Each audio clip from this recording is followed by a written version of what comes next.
I recently bought a home. I keep hearing someone's phone ringing in my basement. My husband and I recently bought a home. I thought it was perfect. Our own little piece of the world that no one else was privy to. I couldn't have been more wrong. Well, I think that wraps up the tour. Do you have any more questions for me? Anything at all. I'm an open book.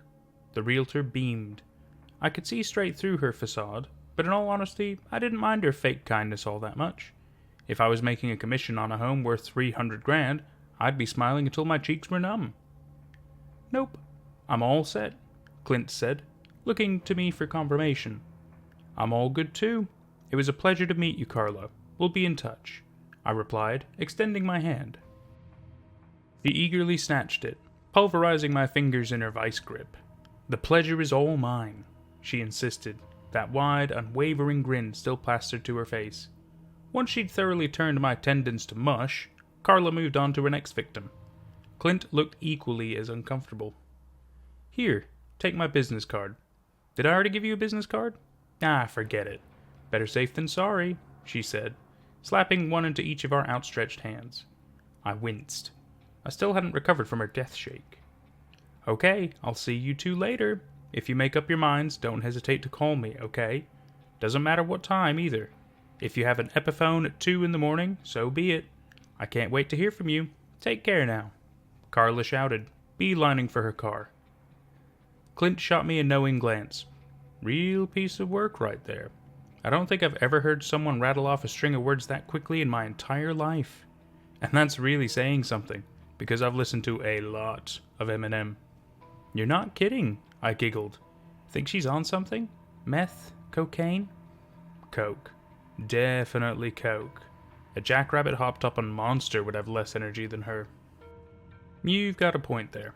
Now unlock the car, Mr. Comedian. I need to go take a nap. I think we should buy it, I said, resting my back against the headboard. I'm not sold just yet. It's a teensy bit out of our price range. And you have to admit, that vomit green wallpaper in the nursery is hideous. I mean, seriously, who in their right mind would choose that for their newborn? So what if it's a bit of a fixer-upper? We can repaint that room. No biggie. At least consider it. Okay? I really like that house. Alright. I'll consider it. If... Clint began, a devious grin spreading across his lips. You give me a little sugar. Give you a little sugar. I almost puked in my mouth right there. What are you, 60? But whatever. If it helps my case, I'll do it, I said, planting a kiss on his cheek. Long story short, I got what I wanted. I won't bore you with the details, but we closed on the house relatively quickly, and once we had all our ducks in a row, we prepared to move in. I should have been more careful about what I wished for. Where'd the nose candy queen say she was going to meet us again? Clint asked as we tentatively approached the front door of our new home. I think she said something about giving the house one last inspection to make sure everything's up to par, whatever that means. She said she'd leave the door unlocked for us. Yeah, that's not suspicious at all, Clint said, pushing the door open. Just be nice. This is the last time I'll have to deal with her, I hissed, following my husband across the threshold. Carla? Clint shouted, wandering the empty rooms. Carla, it's Clint and Ava. Where are you? He yelled, his voice reverberating off the walls. Coming, coming, a muffled voice responded, catching me off guard. Suddenly, Carla burst through a door in the kitchen. She looked winded. Her usual meticulously straightened brown hair was disheveled, and a streak of paint ran down her thin white pencil skirt. If I hadn't known any better, I would have thought she'd just lost a wrestling match with an octopus. Carla? Are you okay? Why were you down in the basement? Clint asked, his brow quirked. I'm fine. Really? Just dandy. I was, making sure the paint's dry. We had to have the basement redone last minute. Would you believe that I was careless enough to leave the door unlocked after the last tour? Well, as luck would have it, a pack of scoundrels waltzed right in, and what did they do? They wrote nasty curses on the walls in the basement. If I find them, I'll... It's okay, I interjected.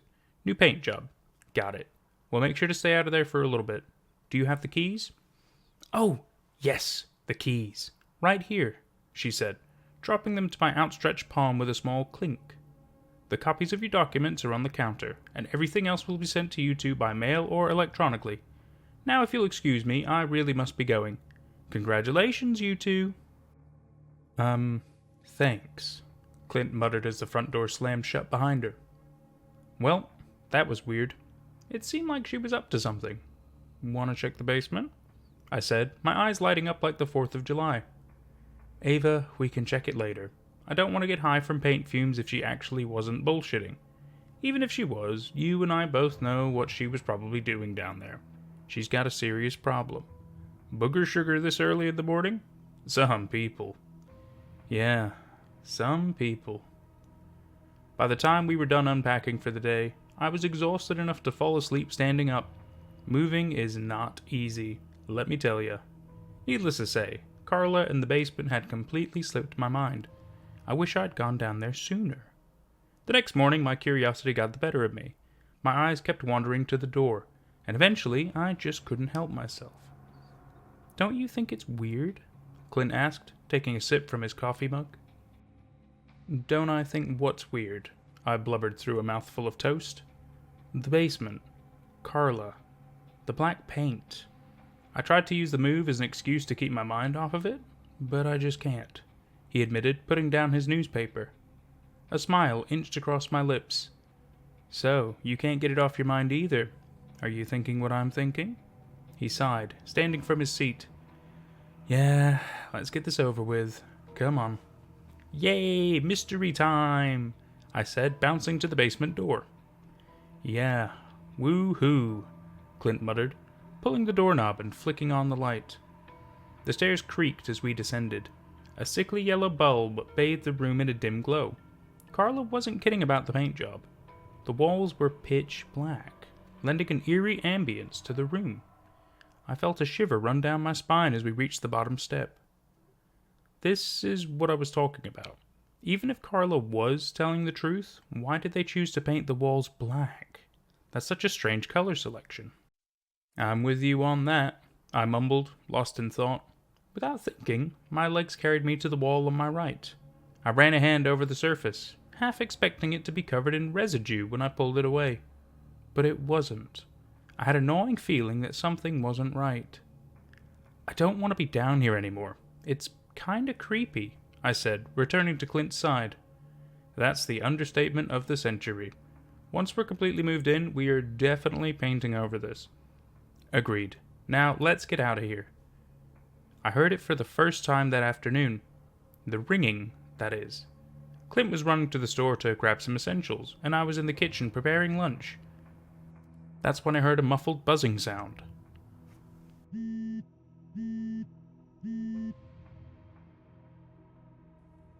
What is that? I wondered aloud. My eyes were quickly drawn to that door. I hesitantly crept over to it and pressed my ear against the thin wooden exterior. The sound grew louder. Not by much, but enough to convince me that the basement was its source. I inhaled deeply, mustering all my courage. I knew what I had to do. In one swift motion, I flung open the basement door, flicked on the light, and snatched a knife from the countertop. I was met with an empty room. The buzzing stopped less than a second after I opened the door. I stared down in confusion. I could have sworn that what I was hearing was real, but without any proof, I was beginning to question if I'd actually heard anything at all. Must be the stress. No point in getting worked up over it. And with that, I tried to push the incident out of my mind. I tried. I really did. But of course, I couldn't. Clint and I spent the remainder of the day unpacking and getting more things moved. We again found ourselves in the kitchen, chowing down on takeout when I decided to broach the subject. So, this might be a weird question, but have you heard buzzing lately? I dunno. What kind of buzzing? Clint asked, shoving a forkful of lo mein into his mouth. Vibrating. It's like someone has their phone on silent. I could have sworn I heard it coming from the basement earlier. No, not that I know of. Maybe you're just...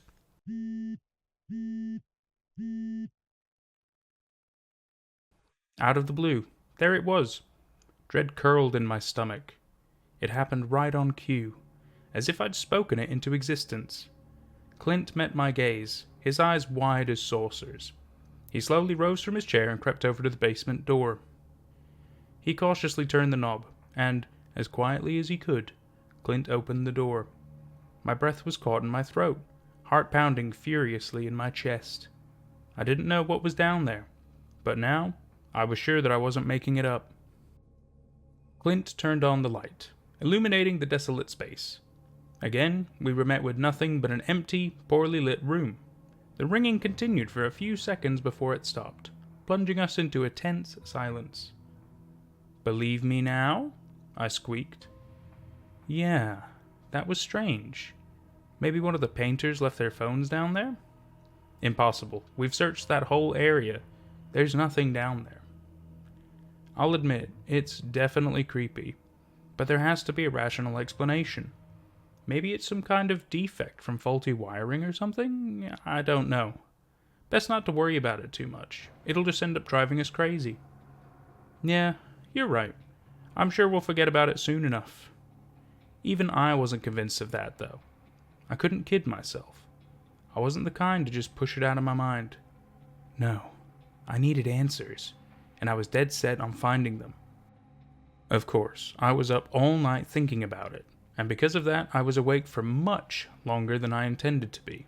So it came as no surprise when I found Clint waiting for me at the table with breakfast prepared. What was a surprise was his attire. "Morning, Sleeping Beauty," Clint grinned, turning in his seat to face me. "Morning," I yawned, rubbing the sleep from my eyes. "Why are you dressed like that? I thought you took off this whole week." "I decided to go into the office today, remember? I'm almost out of PTO." "Right, it's coming back to me now. Have a great day at work, and thank you for breakfast," I said, sliding out my chair. "You're welcome, honey. I love you," Clint replied, sidling up to me and planting a kiss on my forehead.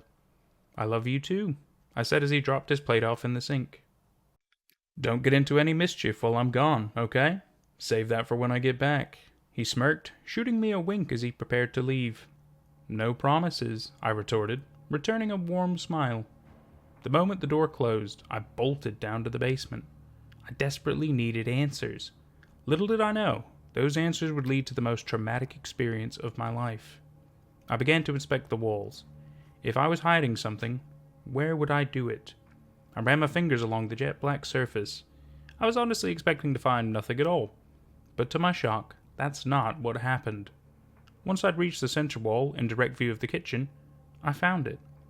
My heart jumped when my fingertips landed on a divot in the plaster. It continued up and around and back down the other side. The realization finally dawned on me. I had traced the outline of a door. So that's what Carla was trying to hide. A sinking feeling settled into my stomach. Why had that door been sanded down and painted over? Carla had obviously been hoping we wouldn't find this. But fortunately, she hadn't filled in the gaps in the frame well enough. Big mistake. I began to feel around for where the doorknob used to be, but I found nothing. I sighed. I knew that Clint probably wouldn't approve of what I was about to do next, but I had to know. I sprinted upstairs and into the garage where Clint had been keeping his tools. I rummaged through an assortment of wrenches and screwdrivers before I found what I'd been searching for. I triumphantly raised the hammer in my grip and pumped my fist, then returned to the basement. I faced the area where the door had been, mustering up my courage. I had the hammer raised, prepared to strike, but before I could, it started again.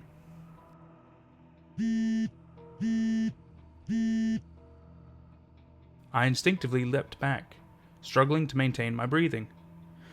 "Come on, Ava. You can do this." I didn't wait for the noise to stop. I swung the hammer against the wooden surface again and again.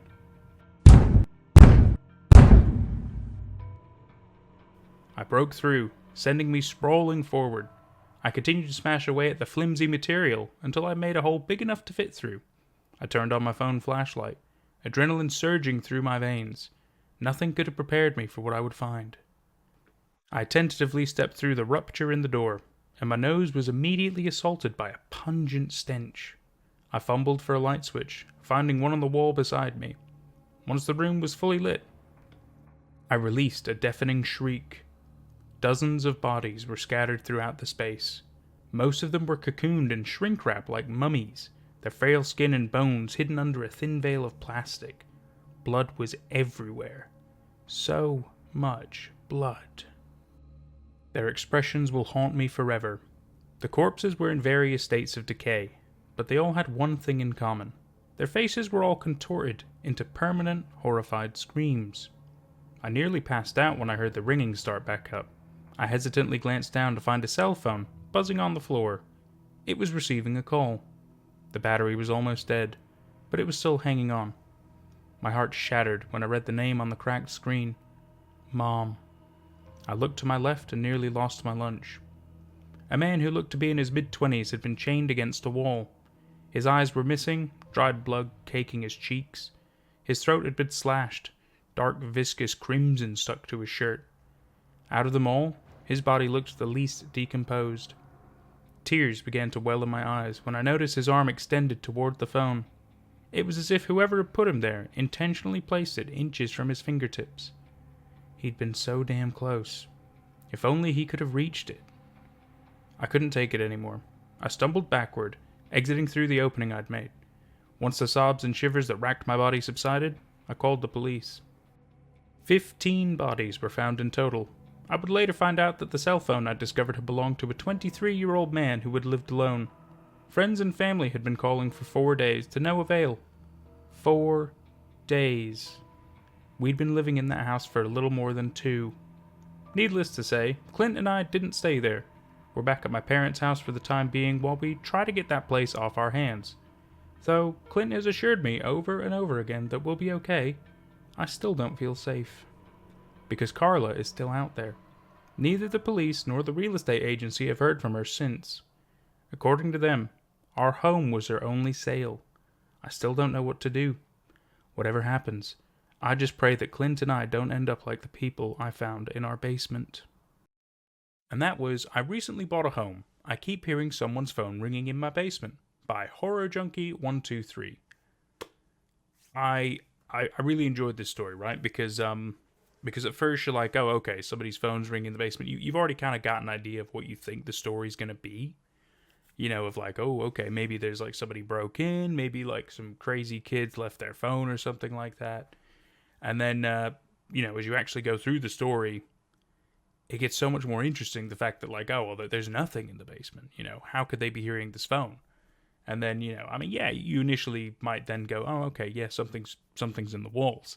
I wasn't expecting that the lady selling them the house, was probably killing people and putting them in the wall of the house that she was selling. That was crazy. What a great story. I really, really enjoyed it. I thought it was just gripping. It was horrifying. It was fun.